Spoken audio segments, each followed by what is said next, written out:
You're listening to the Out of Bounds Show podcast, presented by Independent Roofing Systems. If you want it done right the first time, visit Independent Roofing Systems today. WRKS Pickens Jackson. It's all coming back From the Whiskey 61 Lounge inside the BankPlus Studio. And there it comes again. Mississippi's #1 sports talk show. The Out of Bounds Show with Bo Bounds. Streaming worldwide live on the Out of Bounds radio app and on your radio. At ESPN 105.9. What is that? What is that? The Zone.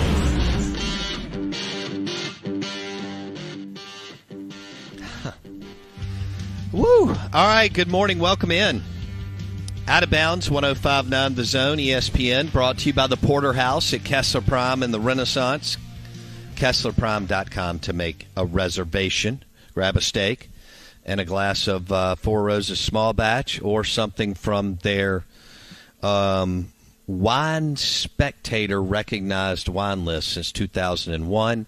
KesslerPrime.com. We're streaming live on the Out of Bounds radio app and the Zone1059.com. We went over a little bit of the Chuck Ronsville, Yancey Porter stuff in Oxford. Both of them are out. CBS owns 247 Sports. We'll see how that unfolds. One thing I can tell you is that David Johnson's reputation is impeccable. And I don't know what all will shake out on that, but I think David could have a great opportunity to lead the way there. Adam Schefter stuff,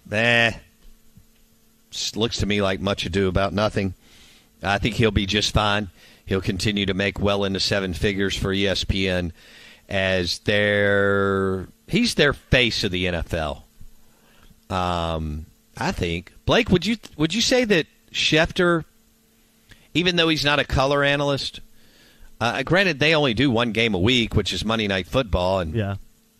Louis Riddick does a great job. Brian Greasy has no business in the booth, but Steve Levy is an absolute pro. And we've gone over the Peyton and Eli stuff. I love them doing the broadcast simulcast, but as Eli said in an article over the weekend, guys, we're not going to do 17 games. We like the 10 games, and I don't blame them. I mean, you got plenty of money. You got other things going on. You got kids and golf and youth sports and all that.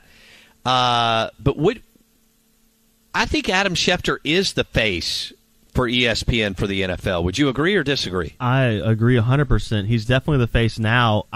I might throw something out at you, which is kind of crazy. I think ESPN at one point, especially early 2010s, was John Gruden was their face of the NFL. No, I think you're right. But I think Schefter is the overarchingly well-known, like when you see Schefter's face, it's NFL football talk.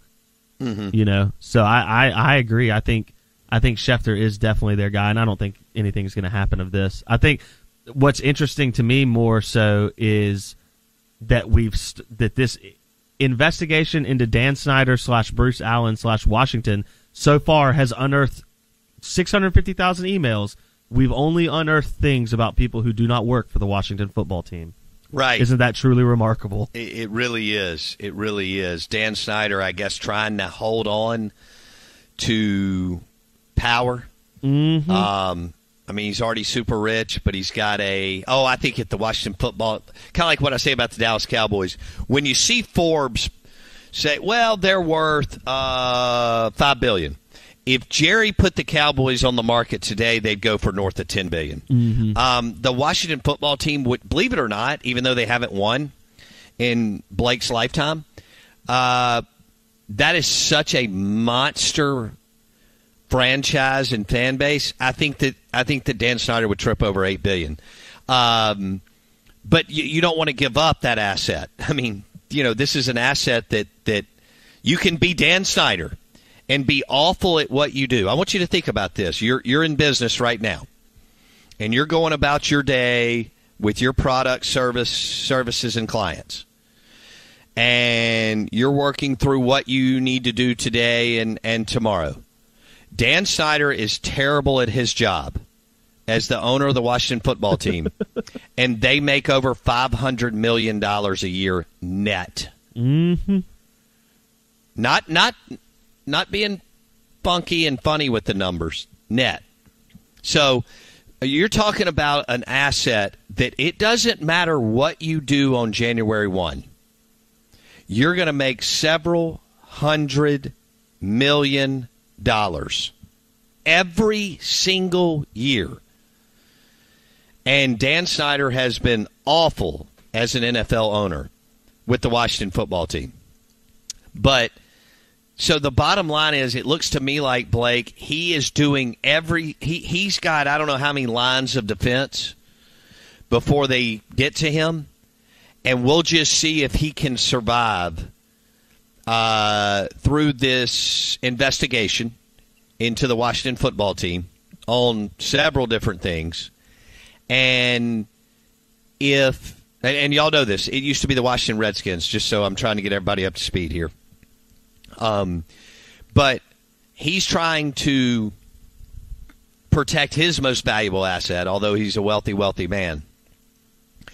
And I don't know. I don't know what the 650,000 emails are going to look like. But as Blake said, isn't it interesting that it right now it's John Gruden that's paid the price, but no one within the Washington football team organization, especially Dan Snyder. I don't know if Dan has enough power or protection to make it. We'll see. All right, moving on. I thought somebody said something interesting over the weekend when they were talking about the LSU job. And we just received a text on the Mississippi agup.com text line. Bring it this morning, 601-885-3776. And they were debating the LSU and Southern Cal job. LSU is going to open up. Eddie O's not going to make it. And Blake made a great point during the break. Can you believe that the Florida at LSU game is an afterthought, considering what that game has given us over the years? Mm-hmm. Two really good programs, great programs at times, proud programs, tons of NFL players, big moments, and so on. And it's an afterthought this weekend, well behind Ole Miss at Tennessee. And here's a game that has leapfrogged it, Arkansas and Auburn. Mm-hmm. I mean, that to me, if you're Mississippi State and Ole Miss fans, that to me is something that, you're really, really keeping an eye on. So here's the deal. I was listening to this conversation over the weekend about LSU and the Southern Cal job, and one is open and the other one is going to come open. And LSU is such a great job. It's even a better job than Alabama. And people are like, "Oh, you don't understand. Nick Saban's been winning all these championships." Easier to recruit at LSU than Bama. Bama has to work harder, believe it or not, to land that number 1 spot than LSU does to land that number 3 or 4 spot. If you can't figure that out, I can't. I'm not sure I have time to walk you through all that, but it should be pretty obvious. I think it's easier to recruit at Georgia. I think it's easier to recruit at Florida. I think it's easier to recruit at LSU than Alabama. But Alabama's got the commitment quotient and the greatest coach of all time, and they've got a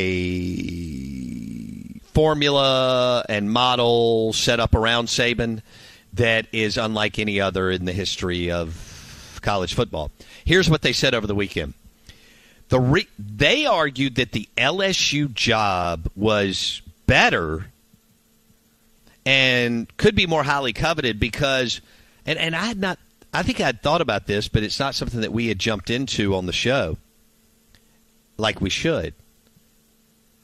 And that is the fact that LSU's going to go and get 15 kids right out of the gate. 15, 16, 17 kids every year. Done. High 4-star players. Maybe one or two of 5. Okay? That's done. And Southern Cal can do that to a certain extent. But they made a great point that it's easier to recruit kids from the West Coast to come to the Sun Belt and the SEC than vice versa. And I thought they made a great point there. In other words, it's much more difficult for Southern Cal to go into Atlanta and get a kid than it is for LSU, Bama, Georgia, Florida, and others to go into L.A., Phoenix, San Diego, San Francisco, and grab a kid. Look at Matt Corral. Matt Corral's playing for Ole Miss, not Southern Cal or UCLA. The show is brought to you by the great steaks at Kessler Prime and the Renaissance. We're live in the BankPlus Studio.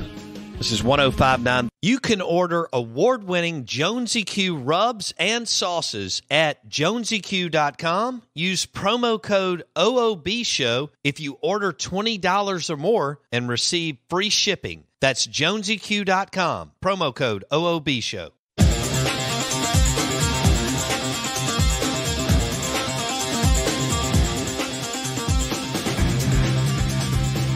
All right, good morning. Welcome in. We'll be live from the Golden Moon Casino Sportsbook Friday morning. Looking forward to that. We'll be there Thursday night. Little sportsbook. Blake Mania gets to watch his NFL football. It's like his whoopee. Like he even watches crappy games. I mean, Blake watched the Jets and the Falcons. I'm not sure what that says about Blake Mania. Yeah, I did. I watched it. No, thank you for me, but I love football, and I consume a lot of it. And Saturday was amazing, starting with Ole Miss and Arkansas and Oklahoma and Texas, and all the way through the evening where A&M just drills a kick to beat Bama. I mean, it was an unbelievable day, and there were so many storylines, but I could not flip up the next morning, pop up out of my purple mattress from Muskelly's Sleep Store and go and run into the living room and go get me some Falcons and Jets on Sunday morning from London. Was that the early game, Blake, or am I wrong there? It was 8:30 Central Time. So it was a perfect breakfast pick-me-up as I waited to watch NFL football all day. Got it. I mean, I'm not going to complain about extra football. The fact that we're already in Week 7 of college and Week 6 of the NFL, you're not going to catch me complaining about football. It's already halfway over, which I can't even believe. I'm not complaining, but I'm not watching the Jets and the Falcons. So I don't even know if Jets and Falcons fans watch that game. Well, and I'm cool that you did that, and I think that I already think you're weird, but I'm okay with it. Whatever. So we'll be live from the Golden Moon Casino Sportsbook on Friday. We're looking forward to that. And then, let's see, what else do I have? Oh, we have Ryan Fowler at 9 a.m. Yes, sir. Yeah. Is he off the ledge? Well, I can't wait. I cannot wait to talk to Fowler. Because, I mean, it's the craziest. You know, my dad went to the University of Alabama. I can't tell you how many of my cousins and uncles went to the University of Alabama. It is the craziest fan base in America, but it's the most committed in college football, excuse me. And there's a reason why they win. When you love it and the ambition and the pressure and the drive and the commitment is there, you get what Bama has rolled out since Coach Paul Bear Bryant took the job in 19 it was from Texas A&M. And look, they're not going to bottle this Saban thing. They went out in the wilderness after Coach Paul Bear Bryant stepped down, and they'll do it again. And look, whether it's their alums that actually know a building on campus or their street fans, they're all nuts, and you got to love them. They feed this show, and I love that that we have, to a certain extent, Bama in the SEC and in the SEC West. Too much dominance is probably not good. The fact that they got beat last weekend is delicious. It's like a 44-ounce porterhouse from Kessler Prime. Or this morning right now, and I'm starving, it's like a honey butter chicken biscuit from a super local place called Burgers, Blues, and Barbecue that serves breakfast on Main Street in Madison. But, Blake, goodness gracious. I mean, the Alabama Crimson Tide, when you look at who they are and what they are and where we're going with them, they're not a dominant team this year. Nope. And by the way, Blake, somebody texted us and said, Bo, when they beat Mississippi State 42-10, do you think they're dominant? I don't. No. That's not what I mean. If you can't, I don't know what to tell. I love you. We can go to lunch or have a beer later in the day. We can have a Sam Adams Oktoberfest, but that doesn't tell me you're a dominant team if you beat Mississippi State 42-10 on Saturday night. No, not even a little bit. And I would go back to say this is that loss to A&M and what we've seen from Alabama. I mean, it takes me back to like pre-Lane Kiffin days of Alabama football. Yeah. Like, it's very interesting what's going on in Tuscaloosa right now and whether or not they'll And look, they could be rebound. just fine. Yeah, not exactly. lose another game, win a national title. I wouldn't be surprised at all. They could lose another game and not win a natty. I don't know. I don't know if they'll run the table, play Georgia, lose in Atlanta. I don't know if they could get a rematch with Georgia and Georgia wins, or, whatever. Or maybe Georgia beats them. No, that would take them out probably. Well, I think so. So then they wouldn't have a rematch. But if they beat Georgia and Georgia's unblemished other than that game, Ooh. Georgia could maybe grab the 4th spot again if Georgia can march through this schedule. I still think that Georgia could have some issues in the cocktail party. Do you think we'll learn anything about Florida this weekend? They are 10.5 point favorites in Baton Rouge. I don't know that in my recollection, I do not remember a team coming into Baton Rouge and being a double-digit favorite over LSU. Bama probably has been, but other than Bama, that's a great point. Obviously I can't remember off the top of my head. Look, that game does not have quite as much. Well, it doesn't have close to as much sizzle. Both teams are struggling, but we know that Ed Ogeron is a dead man walking. And when you are in sports, man, it's a brutal. It's a bad. When you have to walk the plank for a while, it's a bad deal. When you get the hook, just bam, you're sitting down with an AD the next morning. Hey, we have to let you go. Appreciate it. There's legal. Sorry it didn't work out. Boom, you're trying to get out the door as soon as you can. This could go on and on and on for the next few weeks. I don't know. Maybe Scott Woodward doesn't let him go until the end of the season. Who knows how that looks?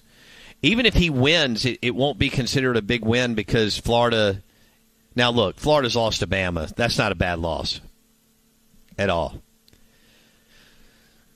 But they lost to Kentucky, and for Florida standards, even though Kentucky's good this year, or salty good, however you want to really run the numbers, even though that's the case, I'm not sure that that's like a big win. It's definitely not enough for him, in my opinion, to keep his job. And I think Ole Miss will hammer him. Alabama will hammer him. And then, who knows what else could shake. Maybe A&M could get him too with LSU. Now, people have asked, well, who's going to be in line for the job? Does Scott Woodward look to the NFL and go get a hot name offensive coordinator? Because you can surround yourself with a few recruiters and you're just fine at LSU. You don't need to go get a recruiter. That's why I loved it when I'd hear LSU people or SEC football. Well, I mean, Ogeron's a great recruiter. It doesn't matter. LSU recruits itself. They're going to be fine. They're going to have the players. You have to have a coach who can coach, scheme it up, put the right people in place, run the program A to Z, not look like a fool, all of that. So I don't know if you go get an NFL offensive coordinator. Somebody asked about Hugh Freeze. Look, no I'm way. looking at Liberty right now. All he does is win. We all know that. Whatever you think about Freeze and his shtick, whether it's life or sports or whatever, that's fine. That's up to you. I'm not here to, convince you of anything or change your mind on that. Some of you love him. Some of you didn't care. Some of you think he's a dirtbag. But the bottom line is that man can coach the hell out of some football. Now, if they hired him, could they win a national championship with him? Well, yeah. They just won a national championship with two average coaches, Les Miles and Ed Ogeron. So, but do you go NFL OC? Can you get a big name in college football? There's only so many that would come into LSU. Or do you go get Hugh Freeze? I doubt they'll get Hugh Freeze. The Out of Bounds Show is brought to you by the Honey Butter Chicken Biscuit at Burgers, Blues, and Barbecue. Main Street in Madison. Open for breakfast, lunch, and dinner every day. You're listening to 105.9 The Zone, ESPN. The Out of Bounds Show podcast is brought to you by Kessler Prime. For the best steaks in Mississippi, visit Kessler Prime in the Renaissance.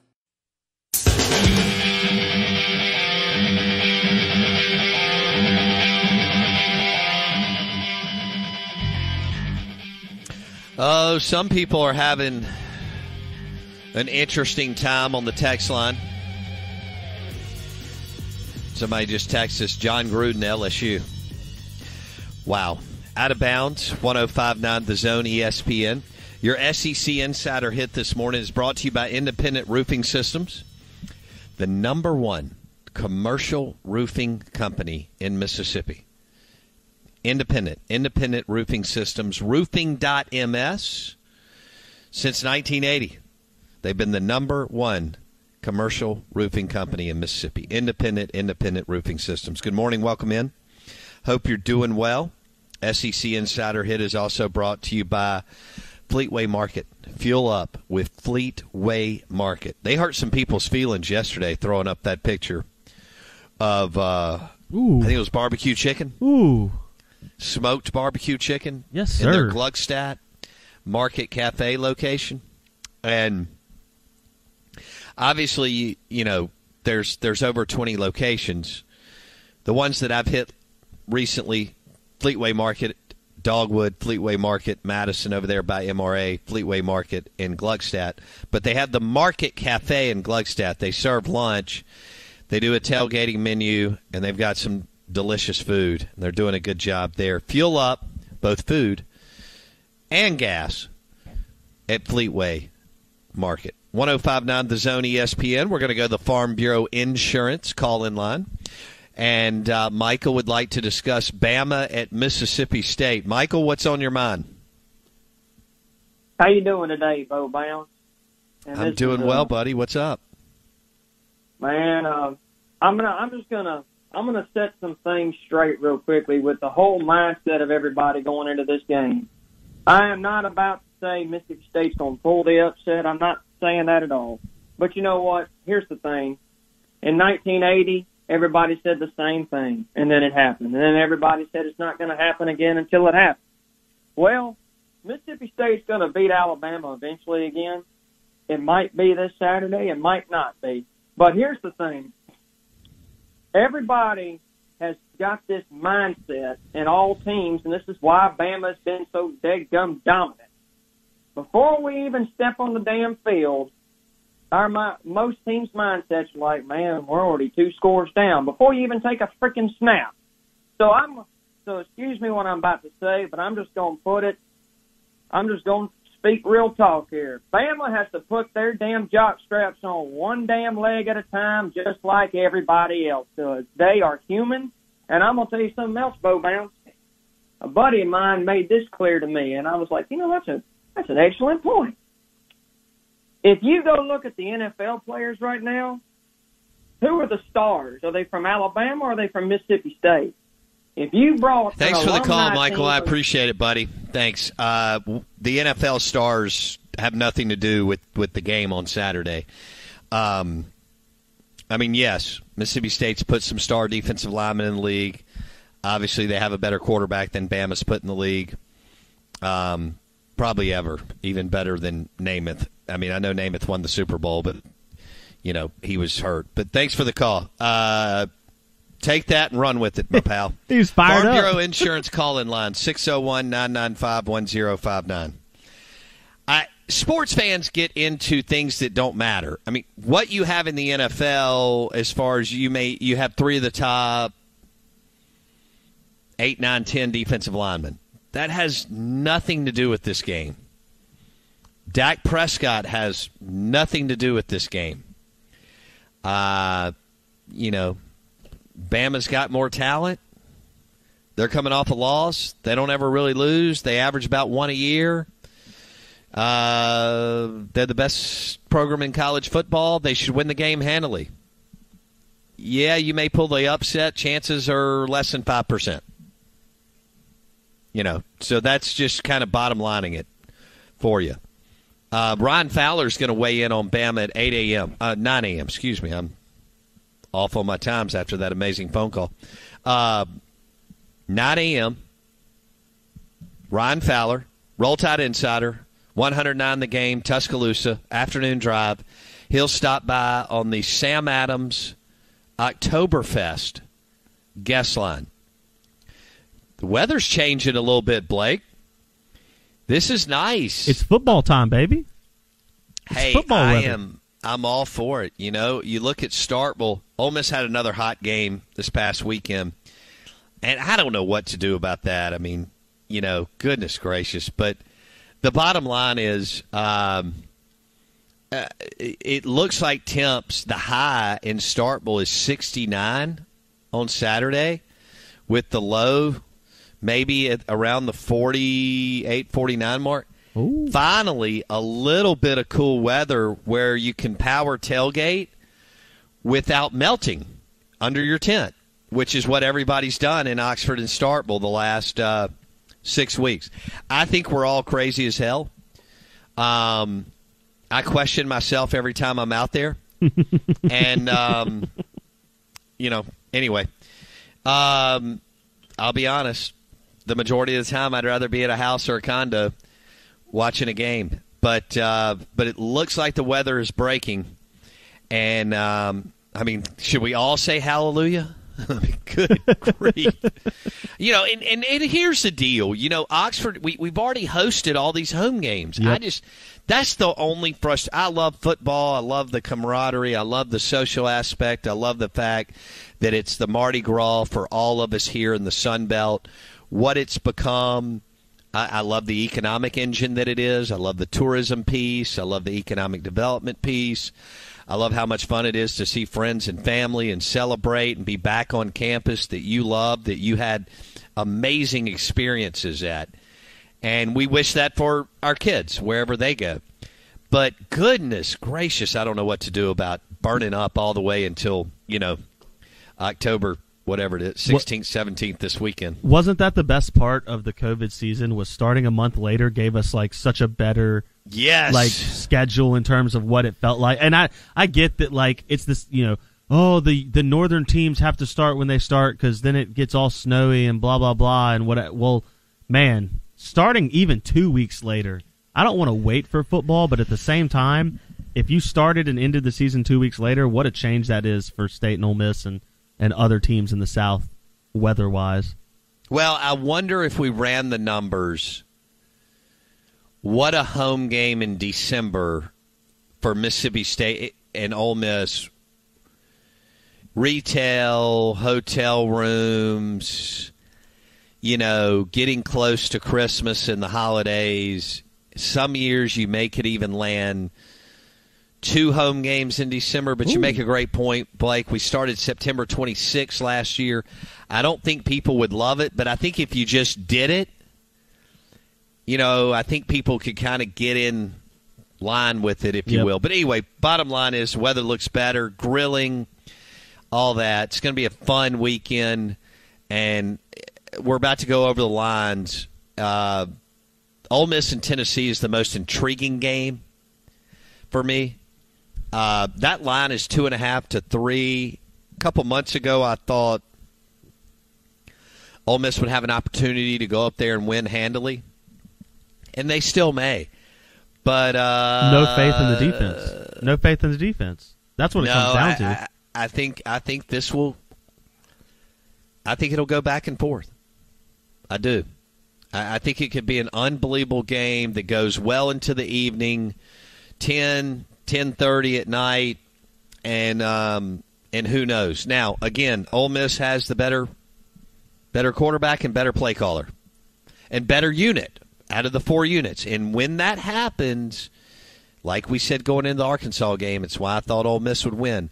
When you have that, 80+% of the time you win.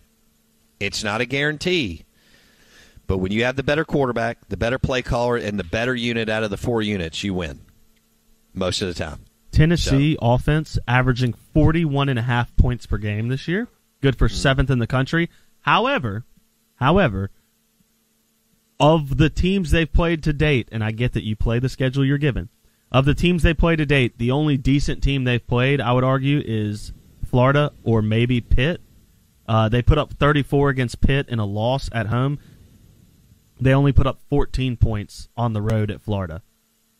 They've blown out Bowling Green, Tennessee Tech, Missouri, and South Carolina. Yeah, no, so I don't know what that does for you. They haven't thrown up any points against a good team. But how many good teams do we have this year? There you go. That's the other side of things. I'm trying to figure out where Ole Miss is. I like them on offense, and I know they're dangerous. But, outside of Bama and Georgia, when we start to develop our second tier within the league, what are we doing? Is it Ole Miss and Kentucky and I don't know. Auburn? Auburn, Florida, LSU, A&M. Well, I tell you what, A&M will be interesting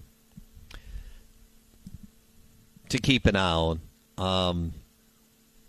I don't know. We'll see what they can do down the stretch. Does this number do anything for you? So that Ole Miss-Tennessee game, again, -3 for Ole Miss. So they're favored on the road, which is not – we have two favorites on the road. Well, Alabama's always favored, it feels like. But two favorites on the road that are kind of interesting, in Florida being favored by 10.5 at LSU, which you don't ever see, and then Ole Miss being favored at Tennessee by 3. Does this number do anything for you, though, Bo? Ole Miss is 2-5 straight up in their last 7 games against Tennessee, and 2-9 straight up in their last 11 road games, period. Interesting. Okay. Lane train, baby. Here's what I'll say, though, Blake. At the bottom line, at the end, we can get all but Matt Corral makes up for so much of what you don't have. It's like a big, big, big makeup. When you have a guy who can do everything that he can do at the college level, the gap between him and so many of the QBs is just and defenses are not playing well. Mm-mm. They're not. We're just going through a phase in the world of college football where you spread these guys out so much. Tackling in space is already so difficult, and Matt Corral makes up for a turnover. A shanked punt, a bad field position, any number of things. We get behind the chains. All of a sudden, Corral gets sacked for 7 yards. Ole Miss doesn't give a damn about 2nd and 17. Okay. Yeah, we'll throw run pass for 11 and the next one for 18. Boom, we're back on schedule. Not 99% of the teams can't do that. So when you hand it to Snoop or Ely and they get blown up 5 yards behind the line of scrimmage, it's okay. Great. It's 2nd and 15. We're not even blinking an eye. And Kiffin's playing with 4 downs just about every set of downs, which, again, I think most of the time is smart. Not all the time. But the overwhelming majority, I'm blown away that high school coaches, college coaches, and NFL coaches are not celebrating and embracing the fact that you have 4 downs. And the fact that it took us so long to do. Mike Leach is the one that did this. He brought this to Oklahoma. In his book, Swing Your Sword, he's like, well, I don't understand why when we get to the 46-yard line, why we're punting. And I don't understand that. I just think your kids practice too much and are in the weight room too much and don't even get to play a lot of football in the first place. It's the one sport you don't even get to play a lot. Why you would take why you would do that. But and the numbers are pretty simple. You don't have to live and die and breathe the analytics, Blake, but the analytics tell us to, not all the time, but to go for it the overwhelming majority of the time, but also to approach the fresh set of downs in a the mentality needs to be that I have 4 downs, not all of a sudden it's 4th down and I'm going to go for it. Yeah, you got to call 2nd and 3rd down like you have 4th down there. And see, if Ole Miss is 2nd and 23, they got 3 downs. Yep. Do you 3 downs. Do you expect the Tennessee has not put together a defensive performance that you go, wow, that's remarkable. So, do you expect Ole Miss to? I think the crowd is going to be very engaged with this game. Oh yeah. I mean, Tennessee's 4-2. They have played pretty good football the last couple weeks, and so I expect it to be a little rowdy. I expect it to be a little chaotic, which is not something we've seen in Tennessee in a while. Do you think Ole Miss struggles in the red zone? Do you think that offense gets bogged? Okay, so you think this is for sure. The total is 80 or 80.5. You have no problem assuming this game is both teams in the 40s. No, I don't. And the Tennessee defensive coordinator is not good, so his track record of play calling is not ideal. It's nothing close to Barry Odom, and they walked all over Barry Odom. That is accurate. Yeah. So Josh Heupel did not make a good hire, and that's what we're looking at there. The Out of Bounds Show, 105.9 The Zone, ESPN. Fill up with Fleetway Market. And are we giving away a tailgating package tomorrow? We are. We're giving away a tailgate pack. Your option of pulled pork, ribs, or brisket. I'll take all 3. Yeah. Can I get one of each, please? Golly. Okay. Yes, sir. Comes with sides and dessert. Feeds 4 to 6 people. It'll be May you show up at the tailgate or you show up at the home gate, depending on who you're cheering for this weekend with a Fleetway Market pack. You're going to be the life of the party. Fleetway Market. That's the Market Cafe in Gluckstadt where they do all that, the food and the tailgating. All right, let's switch gears again. Arkansas and Auburn. Blake, give me the rundown. Arkansas and Auburn. Arkansas is favored at home by 3.5. The over/under is 53.5. So they're expecting the only over/under in the entire league that is outside of the 50s is Ole Miss Tennessee, and it's at 82. Everything else is pretty dang low, including Kentucky Georgia all the way down to 44.5, which is remarkable. But Arkansas, Auburn, this is the game that I think for State and Ole Miss fans, obviously Ole Miss has already played Arkansas. State has to play both these teams. Ole Miss has to play Auburn still.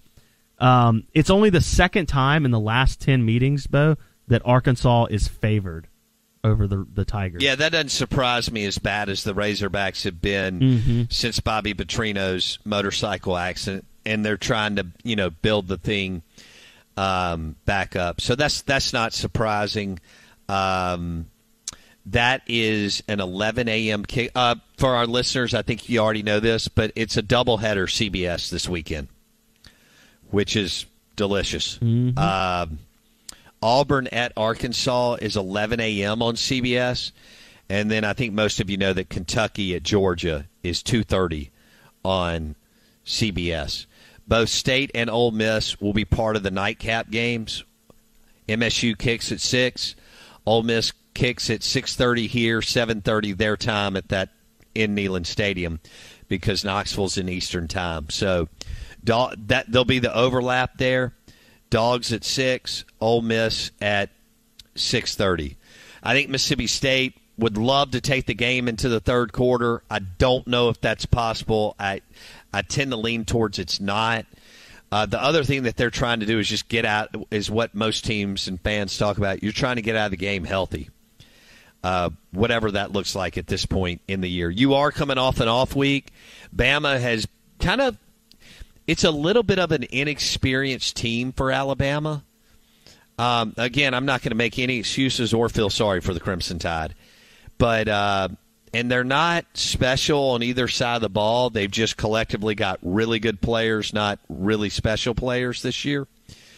Again, one may emerge. I mean, Will Anderson's a phenomenal player on defense, and they've got some other dudes. But on offense, they don't have the whole Jerry Jeudy, Calvin Ridley, Devontae Smith, all the guys that we talk about. And they have a young quarterback who's good, but still trying to figure some things out. The one thing that Bama has proven is that they've looked shaky on the road at Florida and A&M. Yep. Especially on that offensive line. Yeah. Now, the flip side is Mississippi State is not what they were for about 80% of Dan's tenure in Starkville on the D-line. While Ole Miss was going through transition and other things, they continued to land elite recruits on offense. You didn't on defense. And so you've got some nice players / up to good players. But you don't have, a Fletcher Cox, Chris Jones, Jeffrey Simmons to absolutely disrupt that Alabama offensive line that's struggling. So Arnett's going to have to get creative and send some of the, whatever you want to call them, linebackers, almost dog safeties that he's kind of playing in his scheme and mix it up. Because if you let Bryce Young sit back there, he's going, even without Jerry Jeudy type talent, he's going to pick you apart. Well, that was going to be my question, Bo. Is State has we know we've talked to Brad Edwards, we talked to Luganville. Alabama's weakness on offense, it seems, stems from their offensive line. They gave up 4 sacks to A&M, but there were guys in the backfield constantly, right? Or maybe 5 sacks to A&M. I'm looking at now. State has 11 sacks in 5 games. Do you feel like Zach Arnett can get to Bryce Young consistently through 4 quarters? Ooh, I don't know. Even if it's just pushing him off his spot, right? Even if it's not a sack, just getting him out of the pocket. Yeah. Aaron Brule, Tyrus Wheat, and some other guys will have to find some lanes and some space to get that done. I'm not sure that they can do that, but maybe. Again, the Bama offensive line is not dominant. I guess that will be the key to the game. Can they disrupt Bryce Young in the pocket? If they can't, Bama's going to score all day. If they can, maybe you can get a few stops. One thing that you can do, you're not there yet. You'll be closer next year, but you can actually throw the ball. So you're not going to try to beat Bama in the teeth of its strength, again, front 7 on offense. So if you can kind of throw it around, dink and dunk, chew up the clock, get some drives going, maybe you can hang in there for a while. Back to Arkansas and Auburn. This one's huge. Can Arkansas, continue to play pretty well? Auburn's coming off a physical game against Georgia.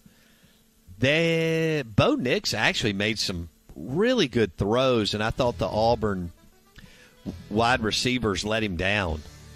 Can Derek Mason come up with something to stop KJ Jefferson and the Arkansas offense? I don't think Arkansas will have near as much success, Blake, this weekend. Agree. Offensively, I 100% agree. On the offensive side of the football, because Auburn's actually pretty good on defense and actually care about defense. Yeah. And Derek Mason is an excellent defensive coordinator. I think it's going to be much more difficult for Arkansas to drive the ball into the red zone. And then when they get in the red zone, it's going to be really challenging to score. The show is brought to you by the amazing selection of Boar's Head, premium meats, cheeses, and hummus.